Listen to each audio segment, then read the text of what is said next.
G'day viewers, Tour de France review, Old Fat Bastard Cycling World. So I've been following this race for a very long time now, about the time that Miguel Indurain was racing, and it coincided with SBS televising parts of the race, highlights and some of the stages and everything. I've been following it ever since quite avidly, and lots of other races around the world and cycling in general. Now the Tour de France is a special time of year. We don't get a lot of sleep in the southern hemisphere. We just have to cope and enjoy the race as we can. Now this year there's quite a bit of interest around Chris Froome. I'll come back to Froomey in a minute, the old Froome dog. But there's some issues around him actually even being in the race. There's a few other contenders, obviously Richie Porte from Australia, Tasmania. This state could be in contention. Last year he had a really good chance until he crashed out, unfortunately, on that descent. But he's looking in pretty good shape. Romain Bardet, obviously. Dan Martin will probably have a bit of a showing.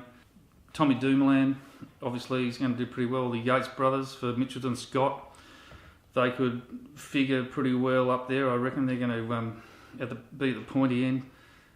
Mikel Landa, and also Alejandro Valverde, who's an incredibly talented rider. He's going to be a really good teammate, and could pinch a couple of stages as well. He could win it. There's Rigoberto Urán, who's not bad. He's won stages before. Vincenzo Nibali, the Shark of Messina. He's always a chance to win some stages. I think Nibali's sort of going off the back of his career now, so he probably won't figure that highly. But you just never know. He can really have really incredibly good days. So that is something to think about. Geraint Thomas for Sky. If something happens to Froome, I reckon Geraint Thomas is probably good enough to win the whole race. It's really hard to know about the others. Quintana, I suppose.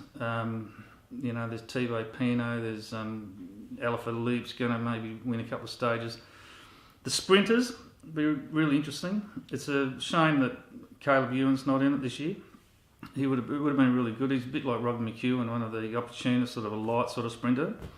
Could have won a stage or two, but anyway, they're going to hold him back for another season. Obviously, Sagan might steal a few wins. He's really good. He's not one of the pure sprinters like Greipel or Kittel, but he might steal a few wins, a bit of an opportunist sprinter if there's an uphill finish or something. Michael Matthews, obviously, a green jersey winner last year.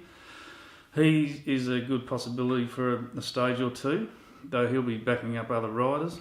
Cav, of course, is back in it. He's probably not at his peak, but he's such a good sprinter, he could easily steal a stage or two.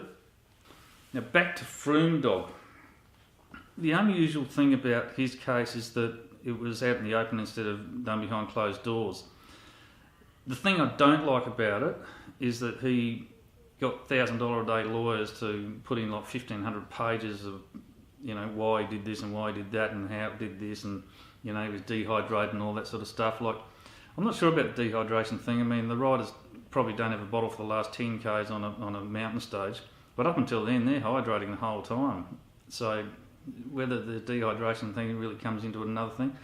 There's been a study done in Tasmania of all places, which I'll link down below, about salbutamol athletes, and it looks like it can increase cardiovascular activity and endurance. Also, there's been studies that, in a chronic sense, so if you're just using up to the 16 puffs a day or whatever it's meant to be, maximum, you can get a benefit from that. Also, if you take a lot, you can get a sprint benefit. So if you're doing a hill climb and you want to break away from the other riders, you probably get a sprint effect. So it's not great. I mean, Sky always push the little things, jiffy bags and the stuff, and Froome puffs on his thing, and I think they're pushing the limits a little bit too far. I'd love to see it sort of be a bit more clean. So I'm not happy about that so much, and the way that they just absolved him of any problem, a few days before the start, and gave no evidence of why they did it. So unfortunately, that's going to taint the race a little bit, especially if he starts taking stages, up in the high mountains, which he inevitably will do. So that's a bit of a shame, it takes away from the race. But really looking forward to it. In this study, which I've linked down below, there's some interesting things about the 2008 Olympics, where there was a high level of athletes who were asthmatic than the general population. Was around about 10%. I think it was about 17% of cyclists and 30% of swimmers who were asthmatic.